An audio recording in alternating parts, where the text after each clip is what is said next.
Hi, I'm Amanda Wood here with Cody Jones for FightinGators.com. We're in the swamp. Florida heads to Tuscaloosa this weekend to take on the Alabama Crimson Tide. Now, Cody, Florida has taken just one of the last four meetings with Alabama. The last one was in 2011 when Alabama beat Florida 38-10, and then they went on to win the national championship.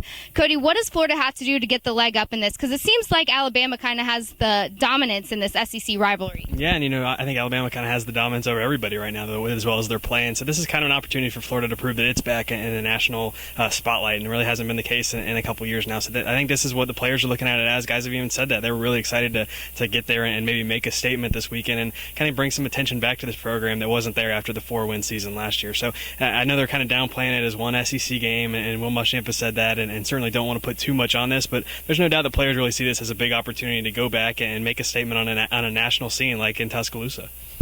Right. Now, it's no question that Florida's wide receiver DeMarcus Robinson was a beast in their win against Kentucky with 15 catches.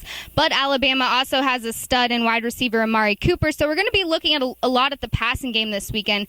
Cody, who has the leg up here? Yeah, it's really interesting. I think from the Florida perspective, they're going to have to throw. Alabama's really good in the front seven. They're really good as a run-stopping defense, and that's something Florida obviously leaned on with Kentucky. And Jeff Driscoll just really wasn't himself against the Wildcats. So that's something he's going to have to improve. I really think a lot of this game is on his shoulders and what he can do in the passing game. But from the other standpoint, I think you see Alabama's probably going to throw the ball quite a bit, especially when you saw the issues Florida had in the secondary against Kentucky. So they kind of opened themselves a little bit up there. I think the coaches and players are certainly optimistic that those issues have been fixed, but that's something Alabama I think would be crazy not to at least test early and just make sure that Florida has figured that out, especially when you've got a guy like Cooper that they are really featuring quite a bit on the offense. He was there last year and didn't catch anywhere near as many passes as he's been doing this year. Lane Kiffin has made him a main target in this offense, and they're letting him do a lot of different things. So I think you're going to see him get the ball a lot on Saturday, and it'll be interesting to see how Alabama defends the Florida passing game, and if they even let DeMarcus Robinson get open very much. So I think that's definitely one of the big storylines into Saturday's game.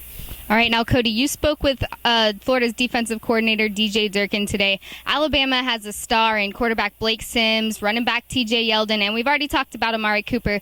So what did DJ Durkin say that they're going to do against this Alabama offense? I think they're really interested to see how Alabama plays this because, Alabama has this idea of being a kind of a pro-style traditional team from a national standpoint, but they can still go to tempo a little bit and go to a no-huddle offense every once in a while. Now, it's not anything like it's the main part of their offense, but they can still do it just to kind of keep defenses honest, and I think that's what kind of Florida is looking out for a little bit here. They know they're going to have to tackle a lot better than they have in the previous two games, even though the tackling has still been good. When you're going up against a guy like Derrick Henry, who's a huge running back, and TJ Yeldon, who's really good at breaking tackles as well, that's going to be a key component for this defense this weekend, and kind of just stopping those guys, or at least trying to slow them down and keeping this Florida team in the game. All right, well, it's going to be an interesting matchup against Alabama this weekend, and we'll have you covered for that game right here on FightinGators.com, so keep it locked. For Cody Jones, I'm Amanda Wood.